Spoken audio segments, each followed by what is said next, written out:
What's poppin'? Leftwist. Back for another one. But that was whack. Straight up. But today I got the 100-year-old life hacks you did not know existed. 100 life hacks you didn't know existed. Brought to you by the household hacker. So, y'all know me. Without any further ado, let's get into it. Sometimes it's fun to dig around as you never know what you might find. Like these life hack inserts that were printed over 100 years ago in 1916. Now we've got about 100 of these, but wanted to test out some of our favorites and see if they're still useful today. So as they said back in 1916, quit your crabbing and let's get to scabbing. First off is a tip about removing long, troublesome nails. It says, it's often difficult to pull out a long nail from wood into which it's been driven. If, however, a small block of wood be placed under the pincers, the nail can be pulled out without difficulty. We took some scrap wood and pounded in a nail, making sure that it was in there really good. Attempting to remove it using just the hammer as its own point of leverage wasn't very effective. Even trying with a small wooden plank didn't produce much help. This one was going to need something serious to serve as a base, as it literally wouldn't budge. Using the basic premise of the card ended up working in the end, but a brick was required. It provided enough height and sturdiness to leverage the nail out of the block with some serious force. So if you're in a situation with a stuck-in nail, grab yourself a sturdy panel and use it to get more prying force. Works like a charm once you figure out the right height that's needed. Alright, let's check this one out. How to take ink stains out of a handkerchief. It reads, a fine linen handkerchief which has had the misfortune to become stained with ink can be restored to its original spotlessness. When the accident occurs, the handkerchief should at once be plunged into milk. Now, while handkerchiefs aren't necessarily a common accessory nowadays, the premise should still apply to other fabrics, such as a white t-shirt. What do milk got to do with a stain? Small area with a pen to make sure the ink set in well. Simple lines were all that were needed to try this one out. Next up was to take a small bowl and add some milk to it to see if it can remove the stain. So after pouring that in, you have to get the fabric in there and give it some time to soak and saturate itself with the milk. I want to hear this. Let's set this one aside and give it some time to chill in the milk while it works its mysterious powers of stain removal. In the meantime, let's check out this bread slicing mysterious tip. As this stain card removal. reads, the difficulty of cutting new bread into thin slices can be readily overcome by I gotta pause this. I ain't never in my life heard of nobody using milk to remove a stain. I drink milk. You mean tell me I'm drinking stain remover? Stop playing. Yeah, this can't. What? No. Expedient.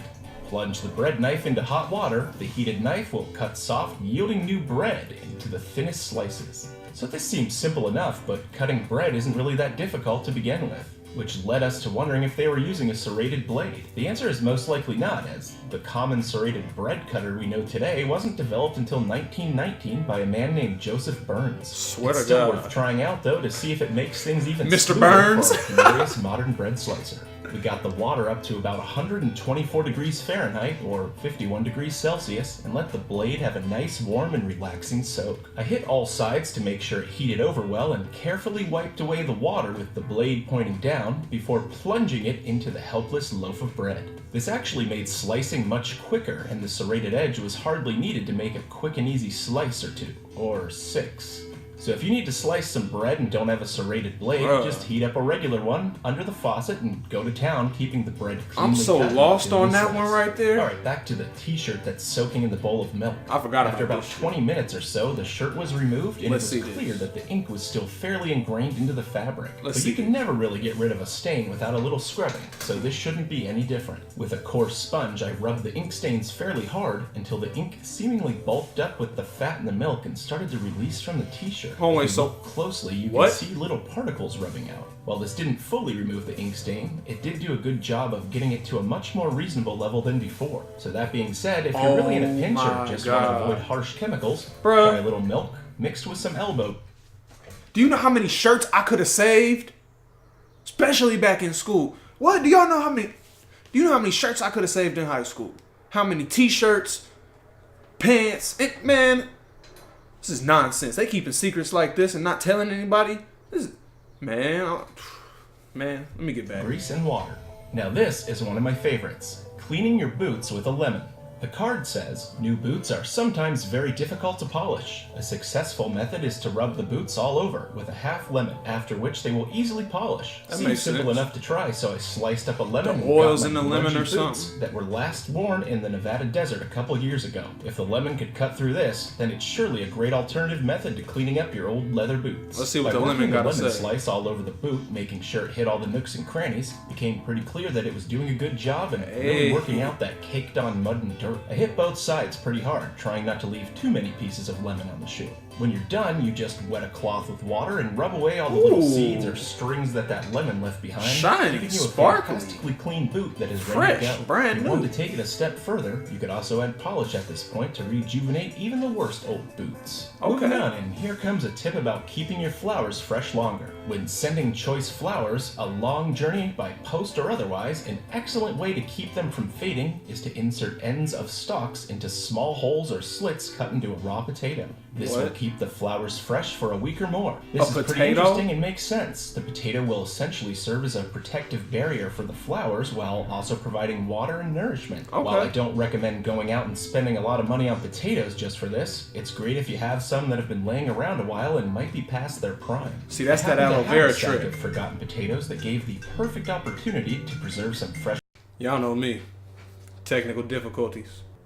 Let's get back. It's cut into a raw potato. This will keep the flowers fresh for a week or more. This is pretty interesting and makes sense. The potato will essentially serve as a protective barrier for the flowers while also providing water and nourishment. While I don't recommend going out and spending a lot of money on potatoes just for this, it's great if you have some that have been laying around a while and might be past their prime. I happen to have a sack of forgotten potatoes that gave the perfect opportunity to preserve some fresh flowers for Mother's Day. All you need to do is put a hole into the top of the potato and perhaps slice a bit off the bottom so they won't wobble around. Then just insert the stem directly into the spud.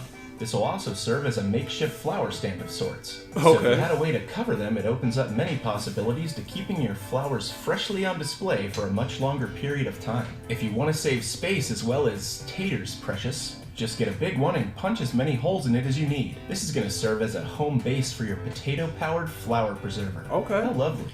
Now you may find this one helpful if you ever need to weigh or measure an item and find yourself without a ruler or a scale. It says it's sometimes useful to know that half a crown equals half an ounce in weight, and 3 pennies, 1 ounce. A half penny measures 1 inch in diameter, half crown 1 inch and 1/4, and a 6 pence 3/4 of an inch in diameter. They just Given lost that the me. material That's a whole used nother in language. coins has changed since 1916, we had to find another way to figure out the weight of various items. The most all-around efficient way is to use quarters. As you can see, a single modern quarter weighs 2/10 of an ounce. So if you stack 5 of them together, and you have yourself almost a perfect ounce. I don't know. That means that 80 quarters equals a pound, and more importantly, that 1,680 quarters perfectly equals a lovely Watson slightly before dinner. I'm How lost. many quarters do you weigh?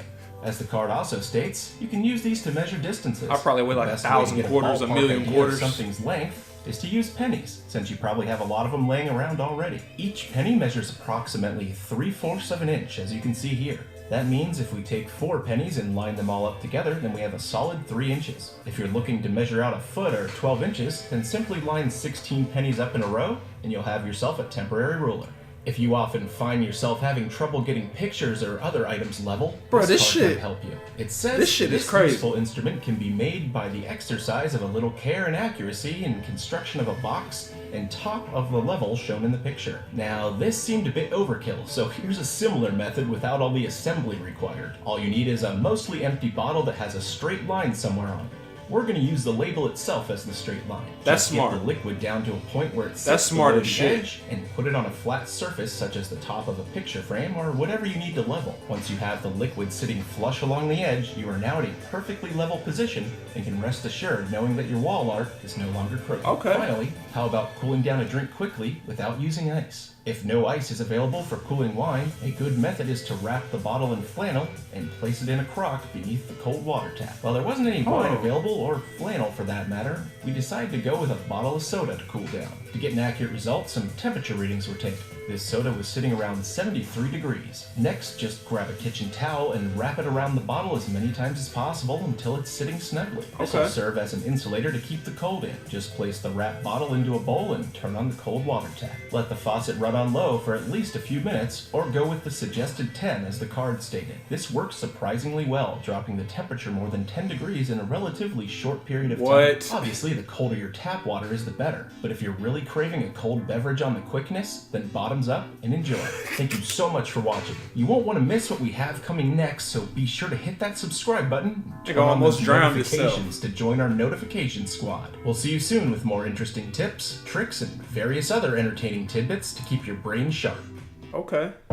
Hey, bro, hey, hold on, wait, so he said milk does what? I ain't never, alright, so y'all remember milk. Y'all got ink stains, use that milk. Y'all got anything unlevel, put a soda bottle up to it. I don't know how long something is, get some pennies. That's what life hacks are here for. But nah, that was pretty dope. I didn't know that you could use lemons to polish shoes. I would have never thought of that, but it really makes sense once you start thinking about it. I feel like I just got my life hacked. Y'all hit that like button. Y'all hit that subscribe button. I know a lot of y'all already have. Shout outs to all y'all that's already been hitting that button. And remember, y'all make sure y'all go wish Hostile a happy birthday, man, on his channel. Straight up.